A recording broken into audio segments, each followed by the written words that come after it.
Okay, thank you everyone for joining us. For those of you who don't know me, my name is Dan Kovatz. I am the Executive Director of the Illinois Democratic County Chairs Association. And tonight is our next installment of our virtual training series, our year-long online training courses on various topics to help provide resources for candidates and county chairs and county parties throughout the state. So before we get into tonight's topic, I did want to go ahead and kind of go over some of the ground rules for tonight. First off, everyone's going to be muted during tonight's session. So if you have any questions at all for our presenter, please put them in the chat as we're going, and we will get the questions answered throughout the session. We have a lot of people that are going to be on the call here, so we ask that everyone is respectful of each other. Again, a lot of various different experience from just looking at it. We've got a couple of long-serving elected officials who are joining us and some of our county chairs. So please be respectful of each other. We're going to be here for about an hour. So while we're here, please be present during that session. So put your phone to the side. The email can wait till we finish up, or that text can wait till we finish up. Please be present while we're here. And ask questions. Tonight's going to be on a really important topic as we kind of enter into full-on campaign mode for this cycle. So ask as many questions as you can. We will get them asked to our presenter and get you the answers that you're looking for. So before I turn it over to our presenter, what training would this be if we did not start with a quick icebreaker? So in the chat, you can go ahead, drop in who you are, where you're from. If you're an elected official, what office you are. If you're a committee person or a county chair, where are you from. So I will go ahead and as everyone's putting their answers in the chat, we will go ahead and turn this over to Becky Carroll, who's the president and CEO of C Strategies, and a nationally recognized leader in communications. And Becky will be leading our presentation for tonight.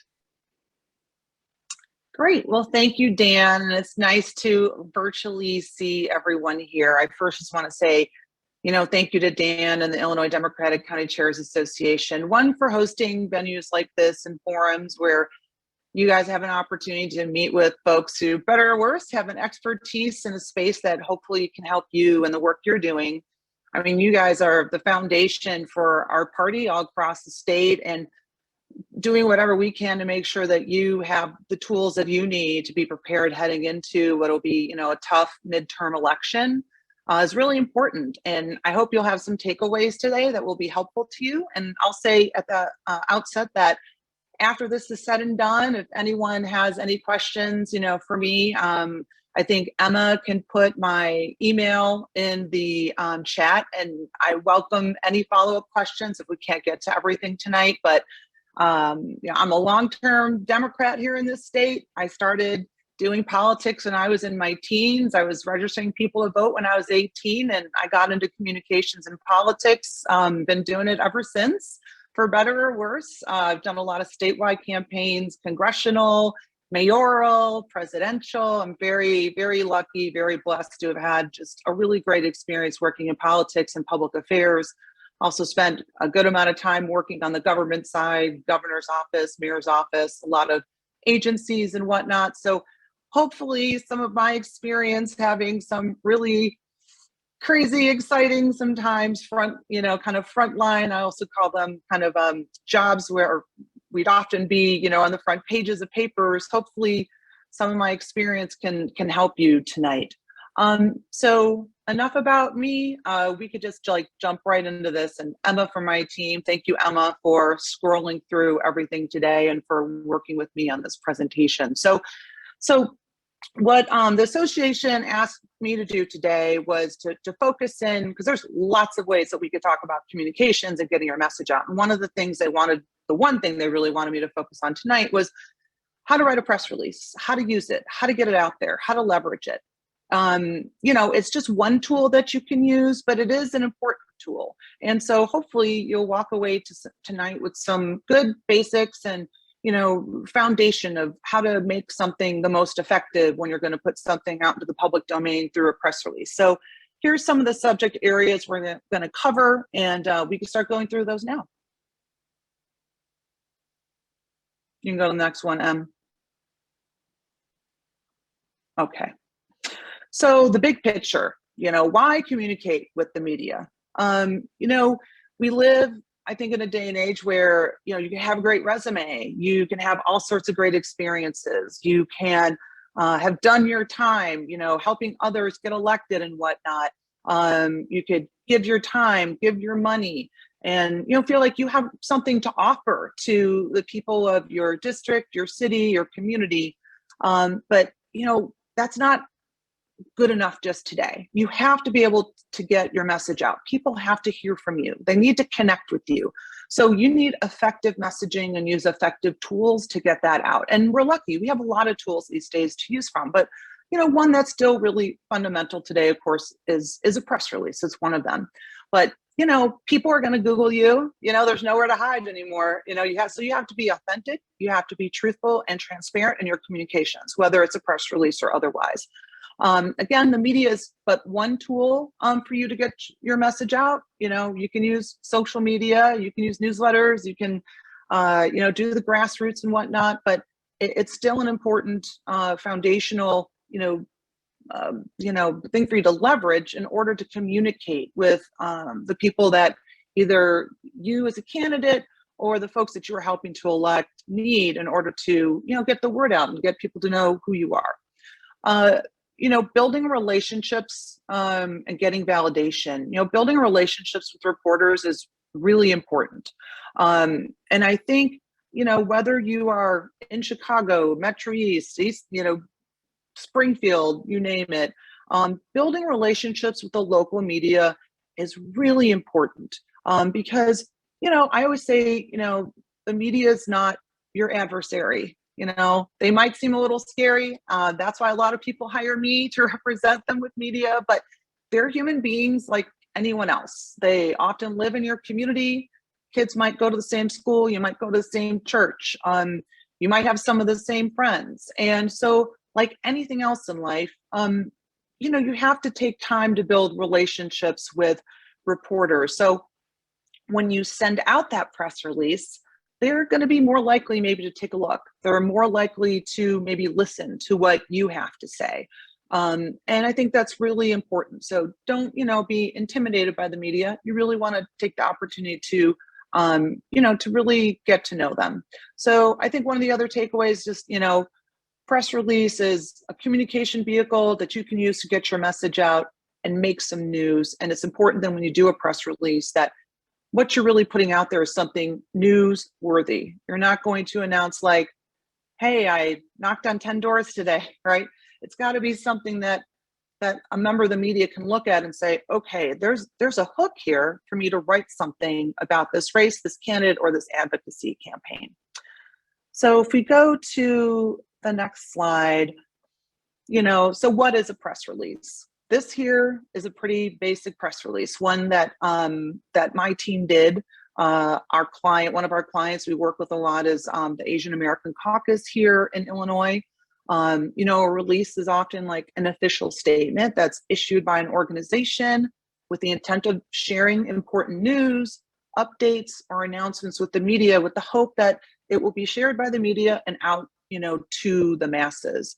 And so, it's just one stepping stone to communicating with the public, but it's a really important one. And, since they are considered, a primary source, the media will typically consider information language in the press release as ready to use. So they're going to copy and paste it. They're going to go back to it if they're continuing to cover the race that you're on or the issue that you're pushing. So, everything you put in there is on the record. So you can never take it back. And it's going to live out there in the public forever too. So you have to be very certain about everything, every word, every sentence, how you're structuring it. And we'll get into that a little bit more. So next, that's some background here about when might I send a press release. There's a variety of situations. Not all of them are captured on this page, but we want to give you a sense of like, okay, so when are we going to use a press release? So for example, you're running for office, you're announcing your candidacy. Clearly, you want to put out a press release then. That's an opportunity to share your experience, your message, your why you're running. If you have any support, what's your connection to the community? That's going to be something too that the media will probably keep in their files and go back to if they need to when they're looking for that biographical, biographical background on you. Again, reaching a fundraising goal. Right now, today, as all of you likely know, it's the end of the fundraising quarter. So you're going to see starting tomorrow and over the next couple of weeks until the deadline to file, which is April 15th, is done, campaigns are going to be rolling out how much money they raised. And a lot of them are going to do that in a press release. They're also going to use social media. They're also going to use emails. But most are going to use also a press release to not just say how much they raised, but to also frame and reframe why they're positioned to win. What endorsements had they picked up during the last quarter? What does it mean for the money that they raised? Maybe there's some people who donated to them that are worth putting in as well. So that's another example of when you're going to use a press release. Receiving an endorsement. Now, if you're getting an endorsement from a local leader or elected in a down ballot race, those really matter because locally known names in your community usually matter to your voters. It also matters if, say you're running for governor and you get, an endorsement from, a big VIP, that's important too. And they're going to put out a press release in that. But, for most races are down ballot, right? I mean, you're all fighting to try to get coverage because most media is paying attention to, the statewide races, the congressional, and then, it goes from there. So, so for an endorsement, you want to use that as an opportunity to say, I've got news. And in that, you're going to want to talk about why is this person endorsing you? What do you have to bring to the table? You're going to put in a quote from them in addition to a quote from yourself. And that's something that you can also then use for fundraising. You can use that for trying to endorsements to translate, of course, into putting, on walk sheets and ads and all sorts of things. But definitely you can leverage that for a press release. When you're filing a petition, saying like, I'm officially in, I'm running for office. Again, it's another opportunity to get your story out, the why you're running, what you bring to the table, any endorsements that you received. You might have other significant campaign milestones that you reach. Maybe your team just did 20,000 calls in the campaign.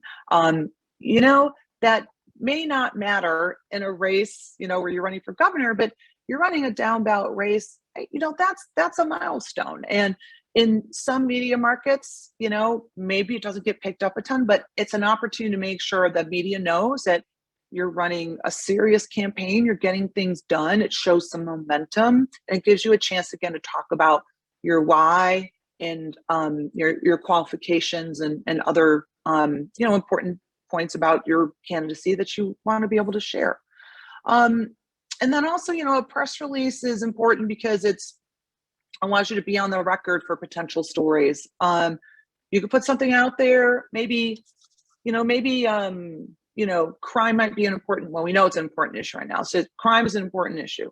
Something happened in your community. We have a candidate, a client, for example, who's a small business owner, and their business got broken into. And as it turns out, there were some others that got broken into too. So we put out a statement about this to show solidarity, which also allowed us to remind people of this person's values, their connection to the community, and again, to show solidarity with other business owners to say that, we're all in this together.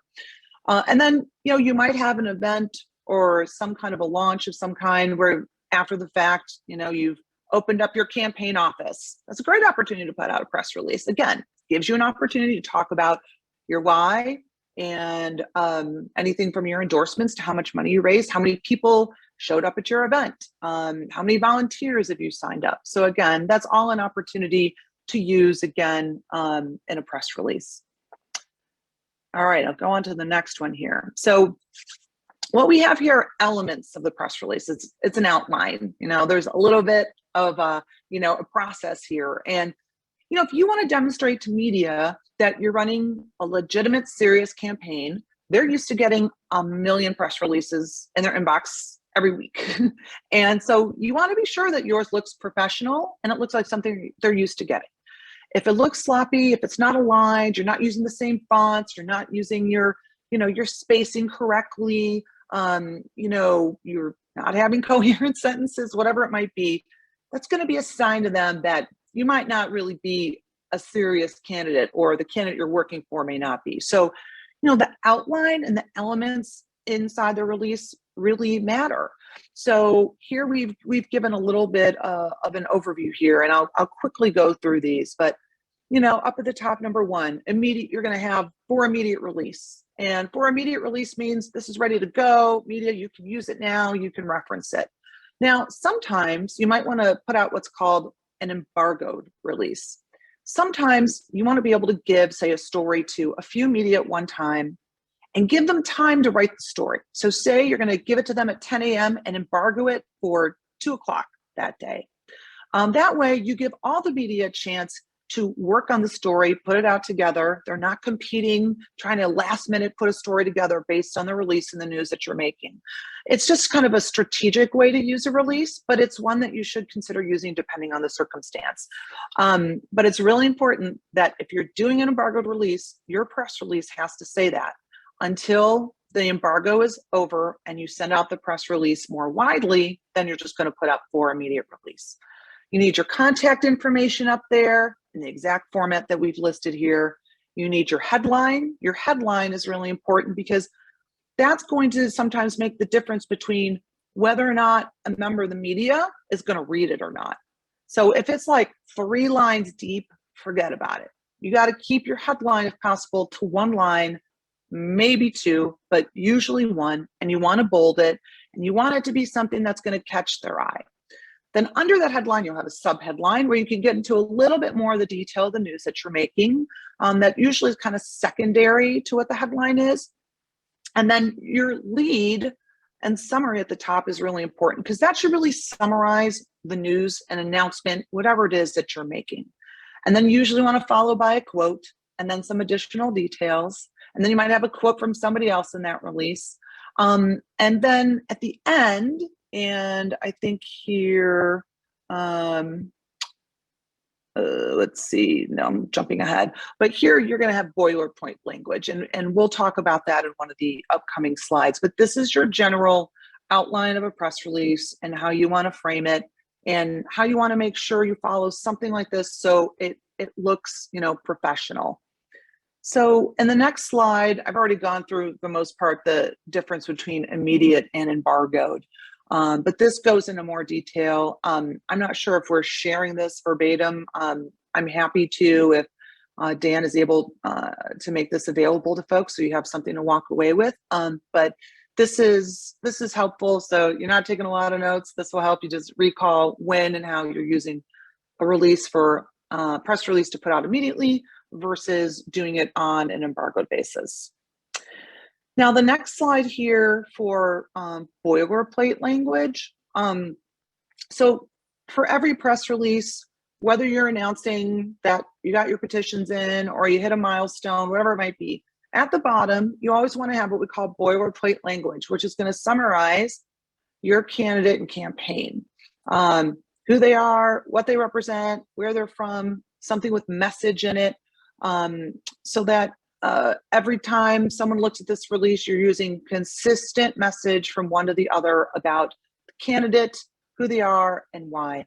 And here you can see in the boilerplate language that we used about the Asian American Caucus here in Illinois is it talks about what its values are and then what it does to work on behalf of the Asian American community and what it does to leverage it as a platform, which is to educate folks on all the various issues that impact that community. So I think this is a pretty good example of boilerplate. It's not for a campaign or a person, but the fundamentals are all there.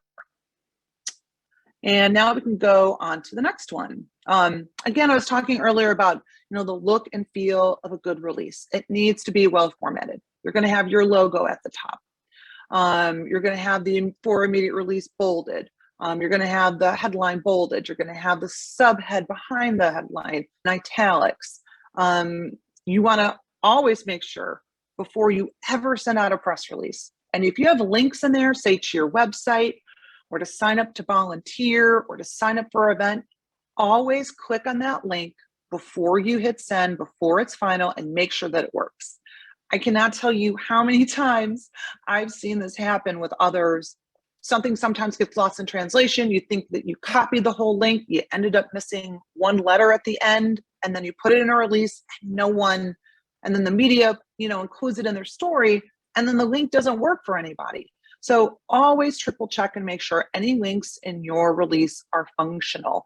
And then always just use a font that's very easy to read, such as Arial or Times New Roman. Now, again, this all may sound very fundamental, especially for some of you who are more experienced, who've done this.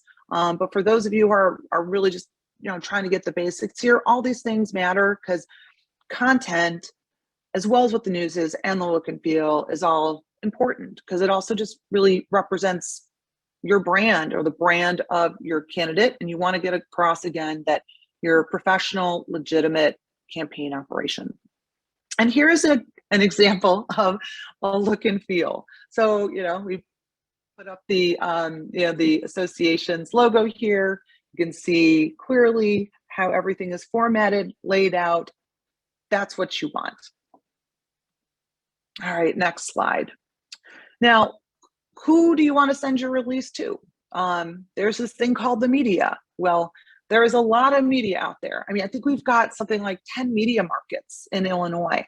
So when my team is working on, say, a statewide advocacy campaign, we are working with literally dozens of television stations, dozens of news outlets, online, print, radio stations. And then we're also working with columnists, editorial boards. So, and that for a statewide is campaign, that's what we do. But if you're working working to support a state rep race, a county-wide race, you're going to have a smaller number of media to work with. But you do want to make sure that you're capturing everyone that you want to make sure knows about your news. And it's not just the people who are maybe assigned to covering the race on a day-to-day basis. And sometimes it'd be a little tricky to pull together what these media lists look like. It takes a little work, but if you can find, a really good intern, or you have a friend who's, good and diligent at following up and combing through websites and making calls to news stations to make sure that you have the right people on your list, that's great. Or if you're lucky and you have someone who has access to a media list, maybe the Democratic Party County Chairs Association might have that and share that with their chairs, and they can, share that with everyone else who they've endorsed on their slate. That might be one way. But if you have to do it yourself, you got to make sure you're getting through to all the TV stations, all the radio stations, all the print and online outlets, whether it's hyperlocal or, the one newspaper in town that everyone reads. You got to make sure you have the person in there who is covering politics. Sometimes they might cover more than one thing, but the person most likely covering the race, covering politics. You want to include maybe a local columnist in the neighborhood. When it comes to TV and radio, oftentimes there's a reporter dedicated to politics, but sometimes there's just also editors and producers who are behind the scenes assigning stories and helping to produce the stories. So those are names of folks that you also want to get on your list. And there might be some other issues too, like, you might want to add, say, reporter covering education or healthcare, if that's an issue you're really focused on, really working on, just so that they know what you're talking about, what you're doing. You never know if they might, be interested in writing a story about your policy position and what you're trying to push out there. It's definitely, doesn't hurt to add them as well. Most media, they know that they're going to get a lot of releases, and I think they'd rather get them than not, especially if there's something in there that is important and potentially valuable to them. On the next slide, I'm just going a little bit more detail here still, but you want to be sure you're also researching your hyper local outlets. There are some, like we have the Patch in Illinois. In Chicago, we have Block Club Chicago. They pay real extra special attention to smaller communities within cities and towns and whatnot. And you never want to leave them out. We never will pitch to just the Tribune or the Sun-Times or Cranes in Chicago. We're also going to the hyper locals, and there's many out there. So you want to be sure you incorporate them as well. And then, there might be non-traditional media in your area. There could be some local political podcasts. There could be some folks who are putting out regular newsletters. And it's good to add them. They might want to have you as a guest on the show. They're getting your press releases. They're seeing that, you're out there talking about issues. Newsletters might end up linking to something that you're pushing out or doing. So those are all really valuable, and you want to be sure that, you're including them as well. And sometimes, even if it's, what we call, the down ballot race, Politico or Capital Facts, depending on where you're running and what you're doing, they might be interested in, what you're doing. If you're working for someone running for state rep, you're running for state rep, and you've got, a great set of endorsements, you're doing, Rich Miller will probably write about that. Shia might as well.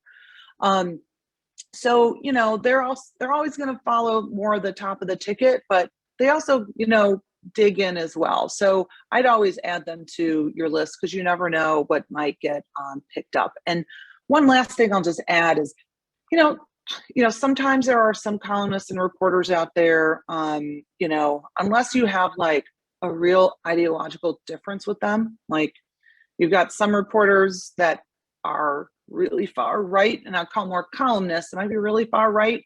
You don't want to mess with them. You don't want to get in the middle of anything with them. Don't add them to your list. But for the most part, you should have reporters who are very straightforward. So you're going to want to go ahead and add them on your list as well, and just be sure you're capturing everybody.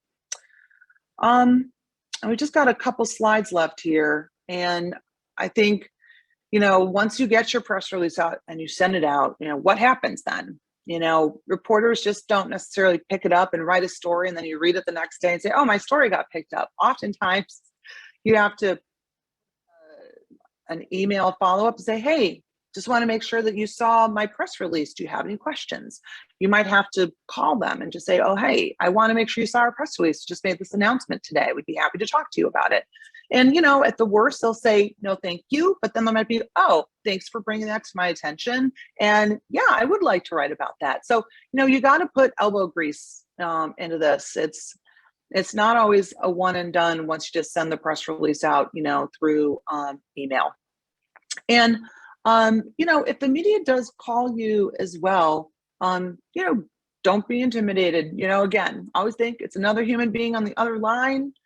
Most reporters out there, they're going to play things straight and down the middle, as they should, and just be sure that you are responsive. Now, maybe they ask a question that you're not prepared to answer. Just say what, I'm not sure I can answer that question right now. Let me get back to you.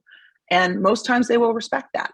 And if they keep pushing you, it's I'm sorry, I'm really going to have to get back to you and look into that. And then part ways and figure out whether or not you're going to get back to them. And I'd also say, always in your press releases and even on websites, you want to be sure you always have the contact for the media. Sometimes it's a person, if you have comms director, or just create a press at for your campaign, so that you can have more than one person have access to that email. Because, if you have a small campaign, there's so much going on, you're dealing with so much, everyone's wearing 3 or 4 or 5 hats. At least you make sure there's 2 or 3 people that might catch that email coming in from the media, so you don't miss a deadline or an opportunity to, get your story out.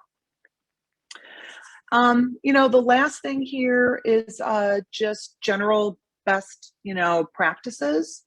I'd say you want to always adopt the lens of making your press release newsworthy. Give the media a hook that will make them want, to cover it. They need a reason.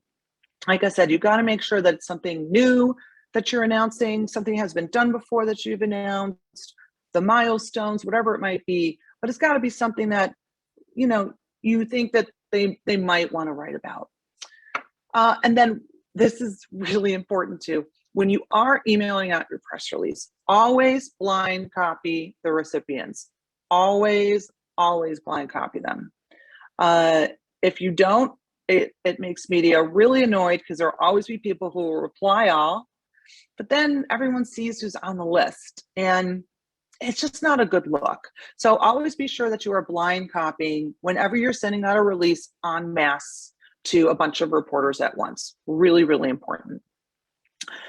I also think, like, you know, when you're writing a press release, or even you've been helping someone with a press release, you need to like step away from it sometimes, but it's always best to have one other person read through it and make sure they catch typos, or even just lapses in the release. Maybe there's not a good strong bridge from one paragraph to the other, but it always helps to have one other person read through it to make sure that you feel like there are no typos, no errors, no nothing, and you feel good and confident about hitting that send button and getting it out to everybody. I always try to keep press releases to one page. Sometimes that's not possible, so I'd say no more than two, but ideally you want to keep it to one. And you know, sometimes you can play around the margins sometimes and just give it like half an inch all around and make it fit, but definitely try to aim to keep it to one page if possible. And the language in your release should also, you know, be the basis for all additional communications. Like, what you're saying in your release is going to reflect what you're saying on your social media, or what you might be putting out in an email, a phone conversation you have. You just want to keep your message and your news consistent, so that if someone's reading a release and therefore reading something that a reporter wrote based in part on that, and what you're putting up on your social media, you don't have people saying, wait a minute, that they don't connect, right? So a press release is often a great foundation for the rest of your team to work from. If they are, say, sorry, could you say that again? Sorry, there goes my. I couldn't hear what you said. Don't know why that's going off. So you want to be sure that you can use that for others on your team who can go ahead and work from that. If they're going to do social media posts, if they're going to create talking points for members of the team, or they're going to update the website. So make sure that your release is, you know, written in a way that, you know, everyone will be able to work from that, so you keep all of your message consistent regardless of the platform. And lastly, you know, what I mentioned earlier is, you know, consider creating a press at for your campaign, so that, like I said, if you have more than one person access it, make sure you're not missing any emails and make sure that you're being responsive. Sometimes people use info at because it's just easier to have, say, one catch-all email, but I always think it's good to have press. And I think it also sounds impressive that you have a press email, so that, again, it just makes the campaign feel, you know, a little bit more legitimate and whatnot. And before we answer questions, we did include in this presentation a blank press release template and follow-up scripts that you can use that to help you think through how to write a follow-up email, or put in a phone call to the member of the media to follow up, or leaving a voicemail, and also just a sample press release as well to you know, help you. And I think it was the one that we did with the Asian American Caucus, that so you can see, again, one in real life and what that looks like. And with that said, I'm done with my presentation. So, you know, Dan, just let me know next steps here for questions. Yeah, Becky, thank you. Thank you for the presentation. I know as somebody who has had to write a fair share of press releases, it's always good to pick up some new ideas and how to approach this. So as I mentioned in the chat, please put your questions in the chat and we will get them answered. We did have a couple of questions that came in. One thing you had touched on, Becky, and this is something that I'm a little familiar with. You send out a press release and you didn't double check the link that went out. How do you then try to fix that situation with the reporters? Do you send something out again? Or do you wait to get comment back? How do you handle that? Yeah, that's a really good question and follow up. Usually what we do is we send out the press release again, and at the top we will say, updated press release, use this one. It's a little embarrassing. It's happened to all of us, but that way the media will say, oh, okay, I'm going to like delete that last one I got and I'm going to work from this one. And you can say updated press release with correct link, use this release. And that usually does the trick.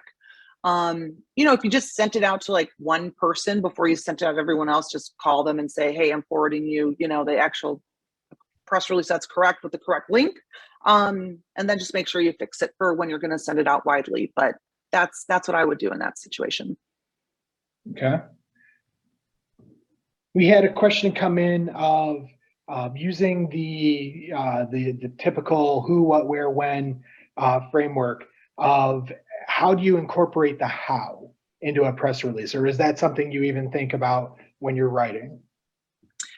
Yeah, I don't usually. I think also the who, what, when, where, why, how is when you're doing a media advisory, which is different than a release. An advisory is meant to advise the media to say, we're doing an event, we're doing an announcement.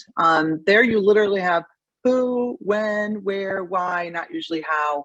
And in a release, you definitely have like kind of the who and the what and the why, but it's also more nuanced than that.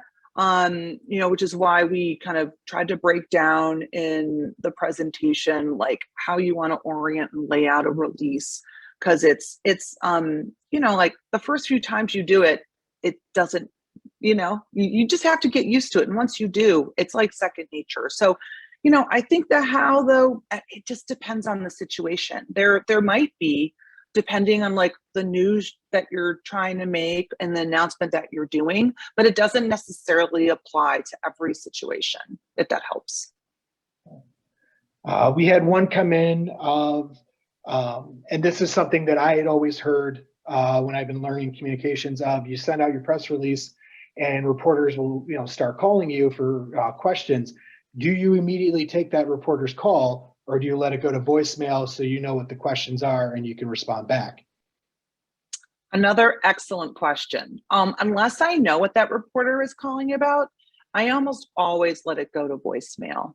You never want to be caught off guard. You never know what that reporter might be calling about, right? So it's always good to let it go to voicemail and hear it out. Now, sometimes they might call and say, oh, hi, this is so-and-so looking to chat with so-and-so. Can you give me a call back? If you know that person and have a relationship with them, call them back. If they ask you questions that you're not comfortable answering, just like, I really can't answer that right now, but, let me, get back to you. Hopefully they're going to respect that. Sometimes if you expect that there is some kind of a hit coming in and they call and leave a voicemail and they're not specific and you really don't trust the nature of the call, if you have an email for them, you can email them and say, oh, hey, I see I missed your call. I'm in the middle of stuff, please, can you email me what's going on so I can figure out someone who can get back to you? Or you might text them that as well. But sometimes that's just what the situation demands. And when you're the candidate or you're doing communications on behalf of the candidate, like I do in so many cases, my job is to protect my candidate and to make sure that, we're prepared to answer a question coming in, good, bad, or whatever.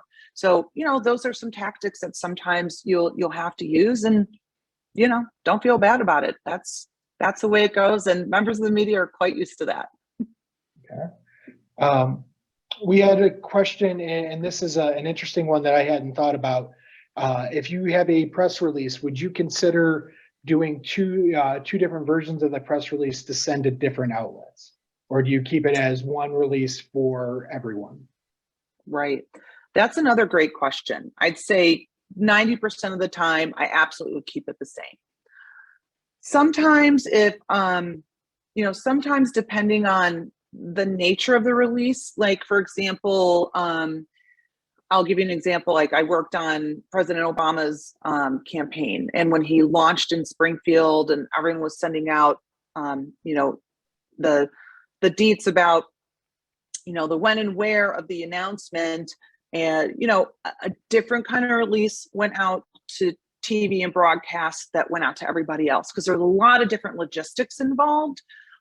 So in some cases, yes, but in the overwhelming majority of cases, you don't want to send out different quotes and different messages. It should always be consistent and the same from one to the other.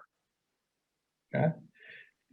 How about, and we're seeing this already in certain pockets of the state, how do candidates or county parties respond back if there's misinformation that's out in the community, or the press starts to pick up on any bad press or misinformation? How do we respond with that? Sure, great question, because that's happening sadly more than ever. I'm in the middle of working with a crisis client. They're being sued for something, and we know that the law is on our side, but certain things are not available to the public right now, and they will be soon. So what we're doing to get ready for that is to have all of the facts lined up that we can give to reporters point by point to push back on the false claims being made. And then we also have a statement that can be used on the record that will be either, cited to me or cited to one of our lawyers when we're ready to go public with it, because we know that it's coming, right? So you've got to have your facts that you can provide on background to reporters. So as they write their story, they've got bullets they can work from to counter some of the claims, and especially false claims being made, and then a statement that they could put in as a matter of record of what your campaign is saying about it.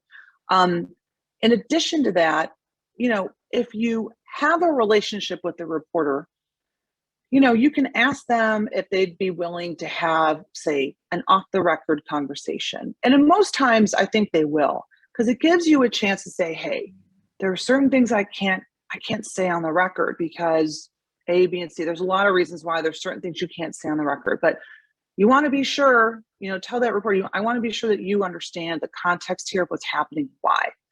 So that gives them some context around, like, why is that hit coming your way? Why are they coming after you? Why are they spreading this false information? Sometimes that might make the reporter take a step back and say, you know what, I'm not going to touch this story. This is obviously false. And they're just throwing things up on the wall to see what we're going to pick up. Now, if you totally ignore those calls coming in from the media, and you don't have anyone going back to the media to try to push back, then you're welcoming a hit, right? You don't want an unforced error like that. If you know that you're in a situation where the facts are on your side, you're going to want to try to do what you can to combat it, whether it's going off the record with the reporter, maybe even sometimes we do what's going on background, where they don't quote you directly, but they can summarize what you're saying to help them add, content to their story and to put in perspective what the issue is. So, there's not like a one size fits all to like pushing back when false information is coming, aside from don't be afraid to engage those reporters. Get all of your facts in front of you. Practice what you're going to say. Make sure that your statement is solid. You often might want to make sure that your campaign lawyer is looking at it depending on the situation. And you got to start with those fundamentals, because if you ignore it, you just think it'll go away, it won't go away. And then you're going to be responding to it. And that's another thing. You don't want to chase after this once it's already in the paper because you spent a day not getting back to that reporter. You're going to have to do your darndest to make sure that you make the deadline for that first story so that you help to shape it. And the sooner you can engage that reporter to shape the story, the better the outcome of that story will be. The more you'll mitigate whatever damage can be there. And sometimes, in many cases, it just doesn't turn into a negative story. I've been in that situation many times. I've been in a situation where there's nothing you can do to change the outcome of the story. All you can do is try to mitigate the blowback from it and put the facts in. So no one size fits all, but there are fundamentals that you should use to make sure that you're getting information in, you're communicating, and you're not chasing the story. Okay.